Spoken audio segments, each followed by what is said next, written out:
Hello and welcome back to my series discussing topics from the game Nier Automata. If you haven't already, please check out my videos on Simon and John Paul, as well as my video about the Resistance camp androids. This time I'm going to talk about the different machine side quests and how they were able to deal with life after disconnecting from the machine network. I will offer a trigger warning here that there will be mentions of unaliving. I will offer another warning when we get there. With that out of the way, let's get into it. 2B and 9S first find machines that have disconnected from the network when they are led to Pascal's village after defeating Simone. In the village, they meet the leader Pascal, who explains that they aren't the enemy and just wish to live peacefully. After they complete the first quest with him, he requests that they help the other village machines. This is where the side quests in the village start opening up. I will only cover the important ones, minus Jean Paul, since I already made a video on him, and Pascal, since I will make a video about him too. At the outskirts of the village, a mother machine tells her son to stop this instant. The son says, "No, get away from me, dummy." 9S is bewildered, so they ask what happened. The mother admits that she was arguing with her son. He wouldn't listen to her and ran off. She asks that they find him and bring him home. She would go, but she couldn't survive out there on her own. 2B agrees to go, and 9S comments on her being a softie. On the way, 9S wonders about the mother machine having a child. It surprises him that they're forming families, and he wants to examine their brains. 2B says that his scientific curiosity is getting out of hand. He gets defensive and says that he's mostly joking. In the city ruins, they hear the child calling for his mommy and find him being attacked by a hostile machine. Upon defeating it, 9S comforts the child. He cries and 2B says that they should go before more arrive, but the child says that he'll never go back. 9S tells him to not be unreasonable. He asks 2B for ideas on how to help. Then more enemies show up and they dispatch them. While this is going on, the boy says that mommy only praises big brother. His little brother broke a plate, yet he was the one who was blamed. Big brother punched him, but somehow this was his fault. He says that it's not fair and he hates his mom. After the battle, they talk to the child. 9S tells him that his mom was worried about him and sent them to find him, so he needs to quit whining and go with them home. The boy agrees and leads the way. As he goes, 9S tells him not to wander off, and the child asks if his mom was really worried about him. He assures him that she was and tells him to apologize when they get back. Along the way, they clear the path of hostile machines. When they return, they find the mother anxiously waiting at the entrance. She thanks them for bringing him back. Then she addresses her son, calling him selfish, and says, "How dare you make me worry like that?" 9S tries to calm her down, and she cries. The child tells his mother not to cry. When she tells him that she was really worried, he apologizes. In return, she apologizes for saying what she did. Since she has to thank 2B and 9S, she tells the child to return home. When he leaves, the mother says that sometimes she thinks his head is empty. She didn't realize until now how hard it is to disconnect from the network. They are always misunderstanding each other, but when they do connect, she's very happy. The song changes to a childlike tune with only la-las for the words. After talking to the mother, 9S remarks how disconnecting from the network sounds really hard. 2B says it sounds fun to her. It's interesting how some machines that disconnect from the network are forming families. In fact, at the beginning of 9S's route, there's a brother trying to revive his brother. Many machines in the game are mimicking human behavior since they don't know how to best cope from disconnecting from the network that serves as sort of a hive mind. Forming families is pretty logical in this sense. However, being in a family poses some challenges. This quest, for example, brought back memories of growing up with my own immediate family. I come from a large family, so I had my fair share of experiences of getting blamed for shit that my brothers did to me. My mom wasn't able to understand the whole story as she was constantly trying to keep the peace. Like this mother, she would overact when worried. However, the times that I connected with her were powerful. Unfortunately, due to circumstances, I'm no longer on speaking terms with her. To be clear, I don't hate her or my family. In fact, I want them all to be happy. But I had to put myself first to heal. So here I will stress that I believe it's so important for families to have therapy, especially parents, on how to raise families in the most healthy way possible. It's tough to be a parent, as they want to protect and help their children, but going about it the wrong way can fuck up the child. Unfortunately, the machines don't understand these kinds of nuances, so forming these kind of families is very challenging. This quest, however, shows in a relatable light these kinds of situations, as there are many people who have run away from home during these kind of confrontations. So if any of you have, I urge you to get the help you need to process all of that. I also want to stress that it is really important to have healthy communication with family members and to learn how to set healthy boundaries. This game also shows more wholesome family relationships. At the bottom floor of the village, a girl machine with a blue bow needs their help. Her little sister is lost and she needs help with finding her. She heard her complaining about how one of her parts was starting to seize up, so she went to the desert to find a replacement. That was days ago, and she's still not back. As they're leaving, Ninas remarks that she really loves her sister, but it's odd to hear machines talk about siblings. He wonders if they were just built at the same factory. As they are entering the desert, Pascal calls them. He heard that they were searching for the lost girl and wanted them to consider it a personal request from him too. He then specifies that the girl needs a dented plate. Upon finding her, they find that ironically she's a taller machine than her older sister. She has a pink bow in her head. They find her cowering between two boulders, crying for her sister and wanting to go home. Ninas explains that her sister sent them and that they'll head home. She expresses how scared she's been and then starts moving. As they begin moving, Ninas asks her what happened. She explains that when she was looking for the part, she got scared and couldn't move. She starts crying again, so Ninas comforts her and asks her if she found the part. She did and wondered if her sister would be happy. Ninas assures her that she will, but she'll be even happier seeing her sister home and safe. They continue along the desert, and she asks about how the desert was made, and he explains it to her. She keeps asking questions like a child would, like asking about the wind. They defend her against enemies while she continues to cry. Eventually, she asks about how children are made, and he tries to explain the machines and androids can't make babies. However, she insists on hearing the answer and keeps pressing him on it. Panicked, Ninas asks Tubi for her help. She tells him that he needs to deal with it. When the child continues to ask, Ninas awkwardly states, "Oh, it's getting late. Let's get you home already."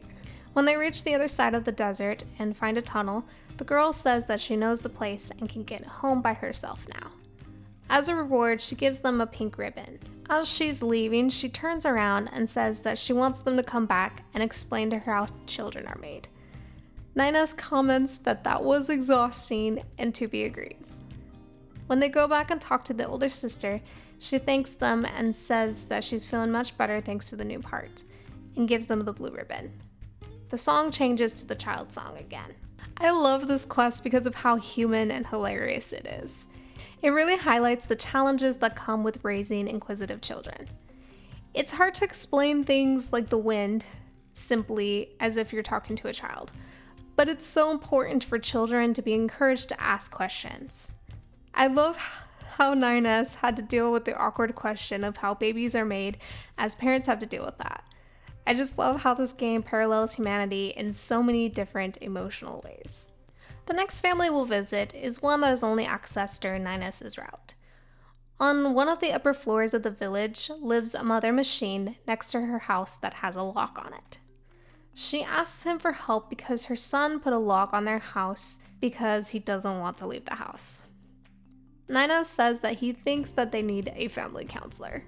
When she insists for her help, he calls out to the boy, who doesn't respond. He explains that the mother is worried about him and asks him to unlock the door and come out. When the boy doesn't respond, 9S hacks the lock to break it. When it breaks, the mother starts overreacting towards the boy. The boy admits that he locked himself in because he was scared since they are cut off from the network, and he no longer knows what people are thinking. The mother reassures him and then rewards 2B and 9S. After some time, they find that the boy has locked himself in again. The mother thought that he got over it, but he got scared again. Though the lock is stronger this time, 9S manages to hack in and break it. The mother overreacts again, and the child explains that he started having a crush on a girl and was scared of the feelings he's never had. The mother says that next time they'll see her together. The mother then rewards them and asks them to visit anytime since the boy seems to like 9S. After talking to her, 9S remarks that the boy has issues. They come back again later to the mother explaining that the boy was doing so well and even talked to the girl that he likes, but then he relapsed and locked himself in again. When 9S approaches his door, the boy giddily says that he's proud of this lock. 9S says that he shouldn't be proud of hiding himself in the world and that he thought he had a girlfriend. The boy says that he'll tell him if he can get the lock open. This time, it's much harder to hack. When he breaks through, 9S confronts him and asks what's wrong with him. He says that he's been trying to talk to everyone, including the girl he likes, and had fun doing so. But then it got hard as he had to read between the lines, so he decided that staying inside was easier. He now wants to be the best shut-in and to make a lock that 9S can't break. The mother is proud that her son has a goal now, and the music changes. She says that it's all thanks to 9S, who doesn't seem happy about this result. This quest is somewhat relatable as it can be really difficult dealing with people and all their nuances. Many people pretend to be nice or have deceptive intentions. It sometimes seems like cutting yourself off is the easier thing to do than to deal with different people. However, it's not healthy for the psyche. Everyone needs to learn how to deal with being around people in order to grow as people. It's hard for a machine to understand this, so it is both sad and hilarious to see this in-game. Because it does show a relatable example of social anxiety, as I'm sure it would be incredibly hard to go from being a part of a hive mind to being on your own.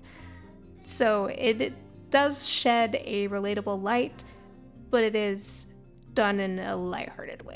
The mother was also interesting because how she would sometimes overreact, but she also reassures him and even agrees to help him talk to the girl he likes. She's even proud of him at the end that he has a goal, even though the goal has put them back at square one, but a little worse. It does show a more nuanced take of where the mom was very healthy and in the ways that she wasn't. Ultimately, it would be hard to help a child that deals with social anxiety, which is why I do recommend therapy for both the mother and the child. The next quest is another 9S route quest at a house on one of the upper levels of the village where a group of 3 machines is gathered. One of them comments on how weird one of the other machines is. The other agrees and explains that when he asks if he wants the high value coin or the low one, he says that he wants the low one. 9S tries it, and sure enough, the weird machine wants the lesser value coin. The other machines call him dumb, and he plays into it, saying, "Yeah, I'm a dummy." Assuming that something is wrong with him mechanically, 9S decides to hack in. Inside, it's very organized and sophisticated. When 9S is successful, the other machines have left, and he confronts the weird machine for acting that way even though his logic circuits are actually advanced. The weird machine confesses that if he acts that way, everyone is so entertained that they keep giving him money.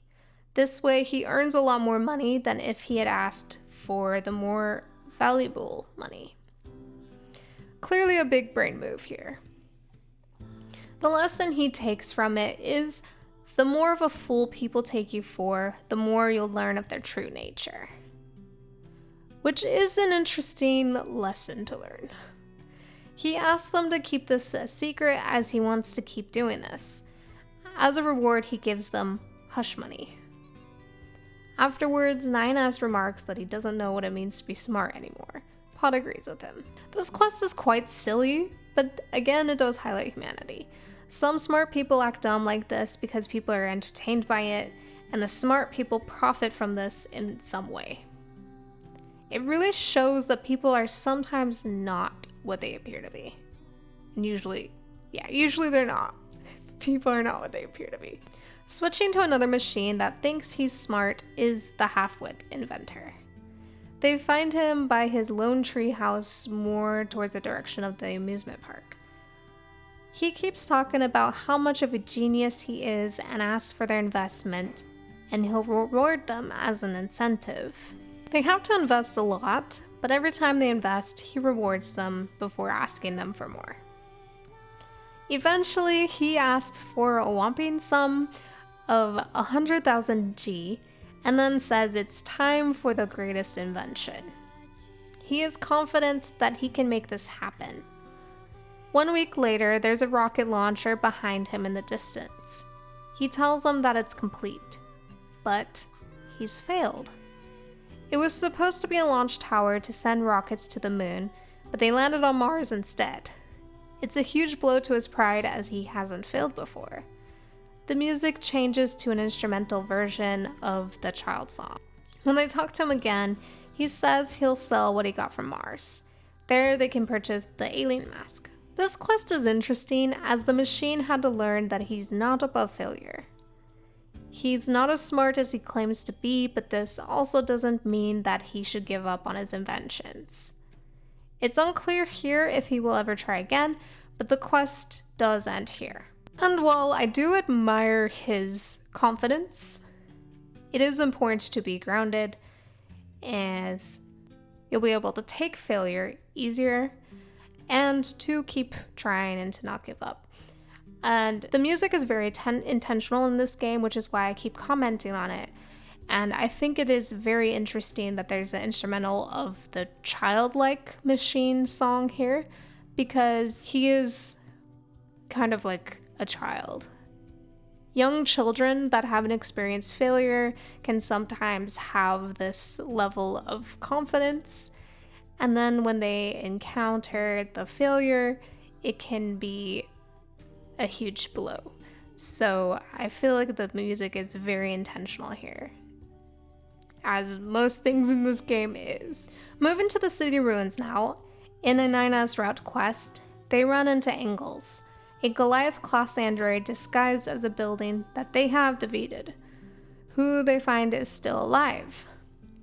Despite 2B telling him to destroy him, 9S decides not to since it can't attack because his main drive is damaged. He thinks that if they study him, they could learn something interesting. He finds that they need to get some parts from other machines to repair some of his damaged circuits. 2B doesn't think it's a good idea. When they can't locate the materials, 9S decides to ask Operator 210 where to find a pristine screw. She says that it can be obtained by destroying large biped machines. 2B remembers seeing them in the desert, so they go there. When they come back, 45 minutes later, Engels starts to speak, seemingly trying to relay data. 9S was able to get info on the factory where it was made. He also finds that there is more info, but he will need to get more parts. 2B comes around and encourages him to gather as much data as he can, even if it seems irrelevant. They ask the operator about how to get a large gear. It can be found on smaller machines, but it could break if the machine is destroyed. Once they defeat the machines and get the parts, they return to Engels. 53 minutes later, Engels is fully speaking to them and is giving them info about himself. 9S explains that he can't move because they defeated him. He then asks him to hand over classified intel, and he does willingly, because his commander is absent and he already completed his mission. He doesn't have order to withstand sharing data, but he also doesn't have a lot of it since he is a combat weapon. He thanks them for saving him and asks them to visit him again since he has nothing to do. Later when they visit him, he asks that they tell him a story about how the city used to be. 9S tells him that humans used to live there until machines like him destroyed them. Engels explains that humans were already gone by the time he was built. He only knows ruins and androids. Nines tells him to not expect forgiveness for his quote-unquote sins, and Ingalls explains that machines don't understand the concept of sin.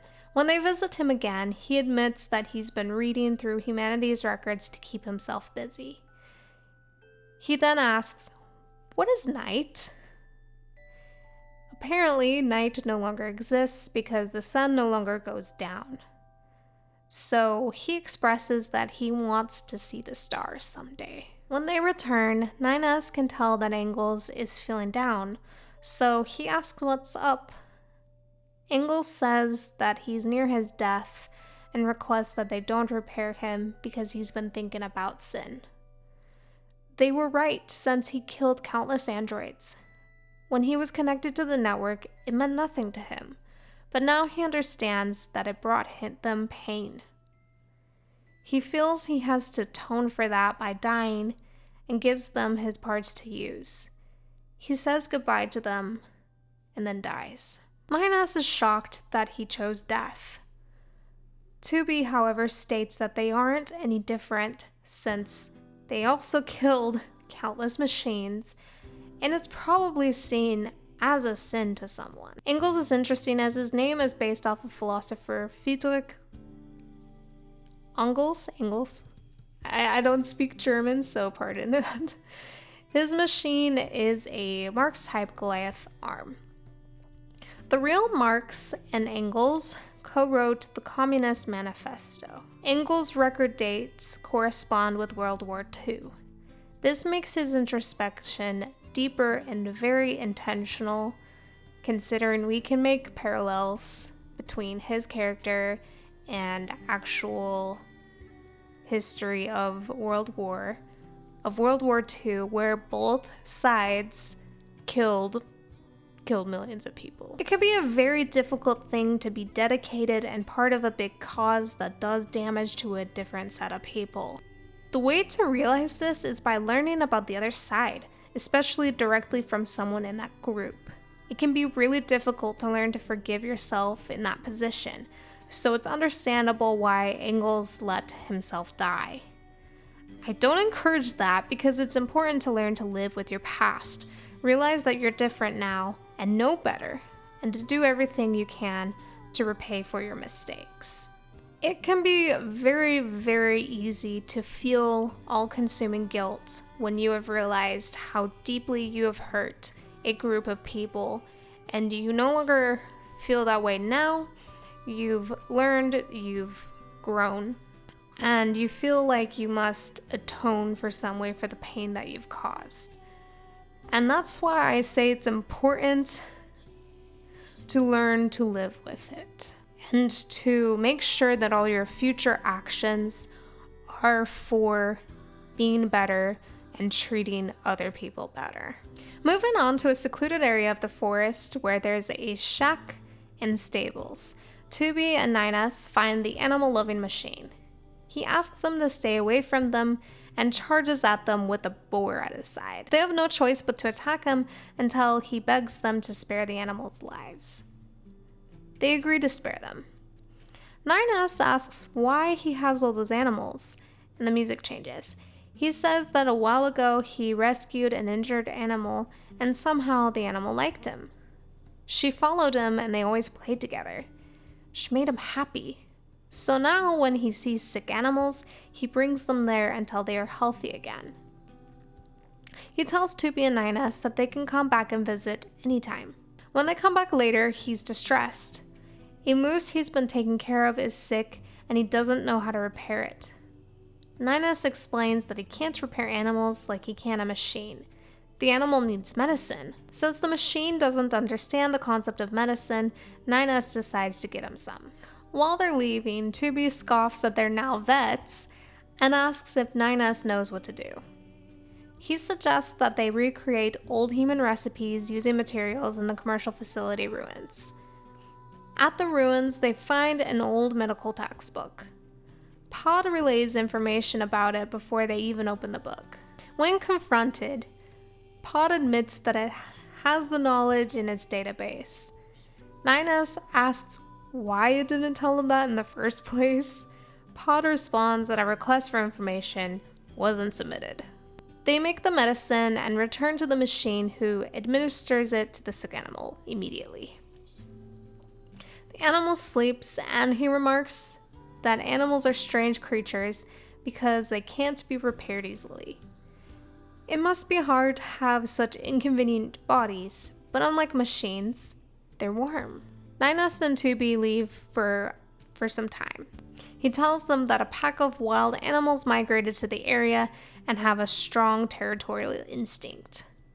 They have been injuring the other animals, and the machine can't stop them. Tubi and Ninus agree to help, and the machine tells them where the lair is. When they leave, Ninus asks why it's okay to kill some animals, but not others. Tubi says that they don't have the right to judge, and that they're soldiers that were created to kill. When they get near the lair, there are bodies of animals decaying on the ground. As they arrive, they're greeted by an animal machine that became the pack leader. After defeating the machine and the other aggressive animals, Tubi admits that she's been thinking about the machine that was leading the pack. It seemed less like imitation and more like actual human behavior. This is an interesting observation, especially coming from Tubi. Ninus asks if she thinks that there's a reason, so she says that it's certainly possible. When they return to the animal-loving machine, he's happy that they can live there in peace. Tubi asks if he knows about the animal machine, but he doesn't understand what she's talking about. She explains that the leader was a machine that thought it was an animal. The machine doesn't know what caused this, but wonders what separates animals from machines. When they leave, Ninus wonders how he could love animals, but not react to the death of a fellow machine. They both don't understand the logic of these machines. The question that the machine poses, what separates animals from machines, is similar to the question, what separates people from animals? Again, this game is paralleling humanity. Ninus also poses a good question that parallels why some people care more about animals than humans. But on a deeper level, it's also asking the question of why people care about certain groups of people more than other groups of people. It's definitely something to think about. I love how this game shows these nuances that occur in actual humanity. Back in the city ruins, on top of a building, is a machine wearing a gi who encloses the area to attack. Upon defeating him, he commends their fighting abilities and introduces himself as Father Servo, the monk who's seeking the enlightened path through perfection in battle. He asks them to help him on this journey. When Inez states his misgivings, the machine tells him that fear clouds his mind. The machine promises them knowledge of battle arts, and he has them start with a light sparring round. They come back for the white belt, brown belt, black belt, red and white belt, and red belt each time he asks for materials, and gradually his model gets stronger and has more enhancements. The red belt is his full might and power. When they defeat him, Ninus asks if this is the end. The machine insists that this has to be a battle to the death. When he's defeated, he says that he can now be at peace because he has found an opponent strong enough to withstand him. But before he dies, he thanks them. Exasperated, Ninus says, "About goddamn time!" He thought the machine was pretty stupid for only caring about getting stronger until they killed him, but he's relieved that they don't have to see him again. And for those of you who have done this quest, you could probably agree with him. I certainly did, as getting to that building enough was fucking annoying, especially when you're terrible at timing your jumps like I am. So it's just funny with his reaction. Some people are like this though. The way that they gain purpose is through getting stronger. A lot of these kinds of people turn to martial arts to achieve this, but they also understand that there is more to life. A machine in this game is less likely to understand this. But it's also somewhat of a healthier way to deal with it. It's through wanting to get stronger and improve yourself, but doing it to the death is too much, and I don't encourage that. Going back to the forest, in the canyon, they find a machine that asks that before they kill her, that they make it not too painful. When they spare her, she asks why. Tubi replies that she has no desire to fight, and she knows that she's like the machines in Pascal's village, one that's disconnected from the network and only wants peace. The machine notes that they know Pascal and says that they need to be careful because there are machines in the canyon that have no regard for any kind of life. Tubi remarks on this, and Pod proposes that they kill these hostiles. Upon entering the canyon, Nines comments on the amount of corpses. Tubi sees that some are still alive and attacks them. After they kill them, a large machine appears, asking them to kill him because he's in pain. It's very odd, considering this contradicts what the machine that gave us the quest was saying. After killing him, Nines wonders if the machine that sent them knows about this.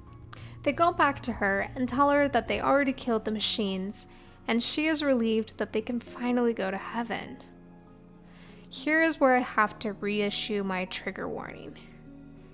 In fact, this goes for the next quest as well.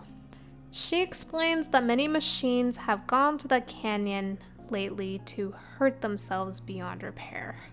They found the ones who succeeded in this, i.e. the corpses, and they killed the ones who didn't.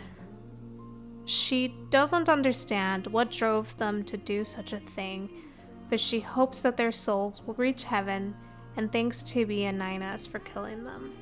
This quest took a much darker turn than anyone would expect. And props to this game for going there and doing it in a way that is sensitive. Unfortunately, there are many locations in real life where people will do this, where people will unalive themselves. And to get a little bit more personal than I already have, I do have a family member who is one of them. It seems that in this game, some machines struggled with existence outside of the network, with rediscovering their purpose, or with grappling with what they've done. They don't know how to live. They don't know what to do with themselves. And they're machines. They don't know what to do. In real life, there are many people who have this struggle. I know people who have this struggle. I have also struggled with these kinds of thoughts. I encourage anyone who has this struggle to reach out for help. Therapy has changed my life, as well as countless others who struggle. So, of course, it is the thing that I will always recommend. But I know that is a tough thing to do. It is really, really hard to open up about this. It's really hard to open up and say that you have a problem. It's really hard to find a therapist that you can trust. It's hard to find a good therapist that is the right fit.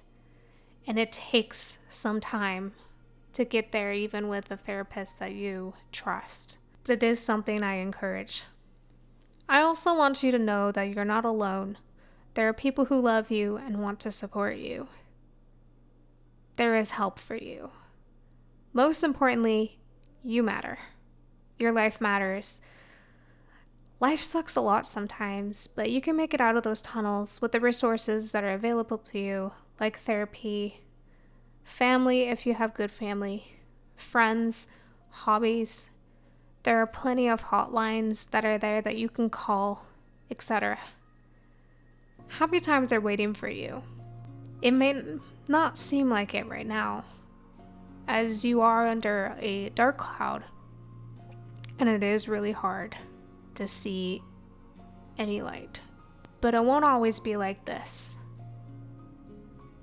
Even if that doesn't feel true right now, it won't always be like this. Again, trigger warning for the last quest for today. It starts in the city ruins on top of a ladder on a tower during 9S's route. There they find a machine, which 9S remarks that there's something wrong with him. He tries talking to him, but he won't respond. Pod tells him that he's deliberately ignoring him. 9S hacks into him to get to the bottom of it and hears his voice saying, "I exist in this world. My life's meaning. The meaning of being born." 9S wonders if this was the machine's thoughts and if he's really pondering existence. Pod explains that machines don't possess thought routines like that. The next time they find him on top of a building near the collapsed part of the city ruins. 9S asks if he's listening. When he doesn't respond, 9S hacks in again.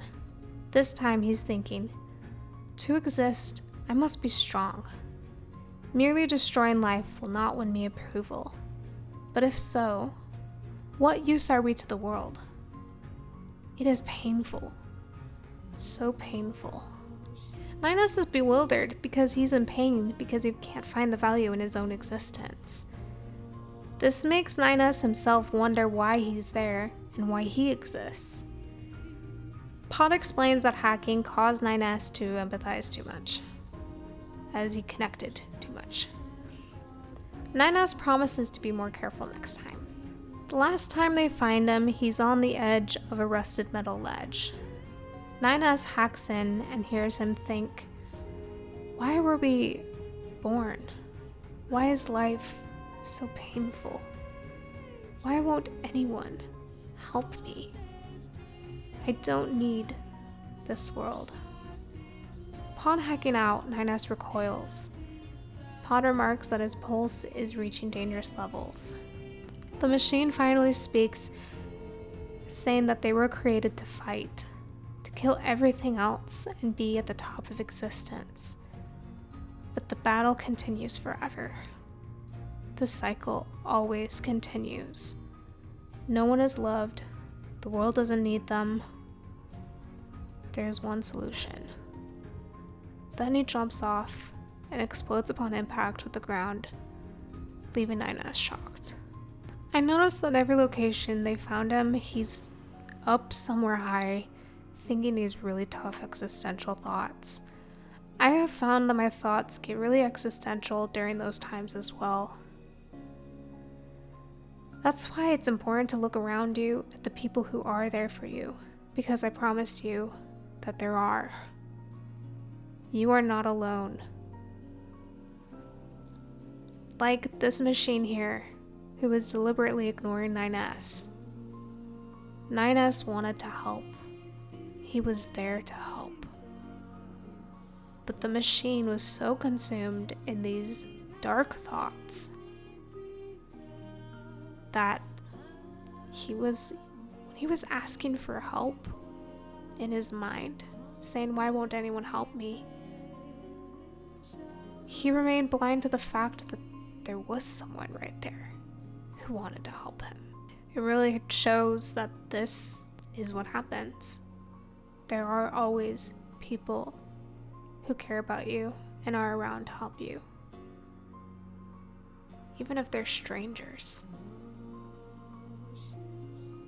And it's hard to look around and see that when you are so consumed in your own mind. But I urge you to look outward. Sometimes it's hard to find purpose, but you do have one. Look deep inside yourself and find the good. Then look around and find the good there.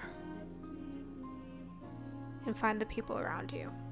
It makes sense that there are machines with ideation like this because they come from the network and don't understand what it means to live independently of that. For some machines, they feel freedom to live peacefully. Some seek comfort in forming families. Some turn to animals for purpose. Some feel immense guilt for their past actions, and some go to extremes with existential questions and want an end. Unfortunately, this is all mirrored in humanity. To get personal again, I have a personal connection to this because I grew up in a cult. I even served a mission for this cult that fucked me up mentally.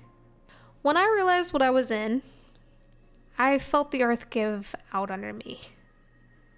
And I went through all of this.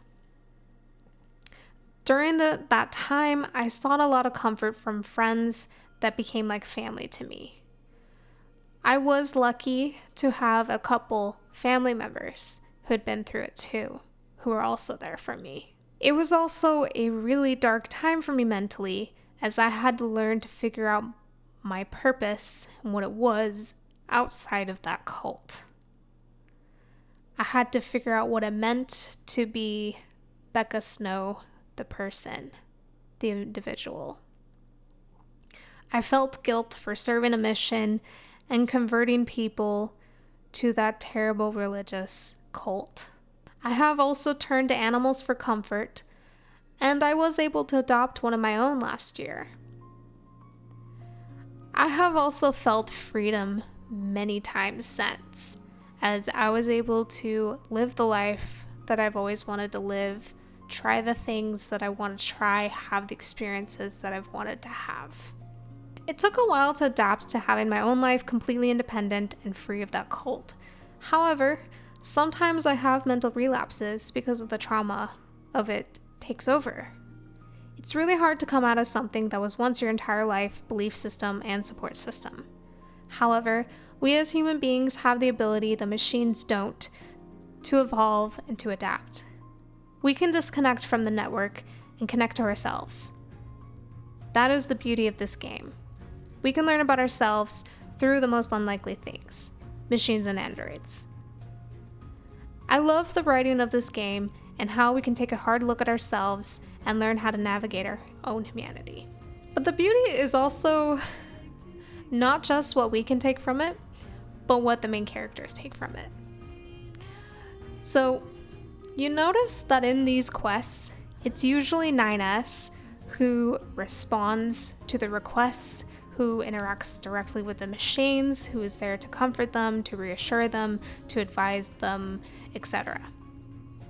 9S is the more empathetic one and the one that connects more than 2B does.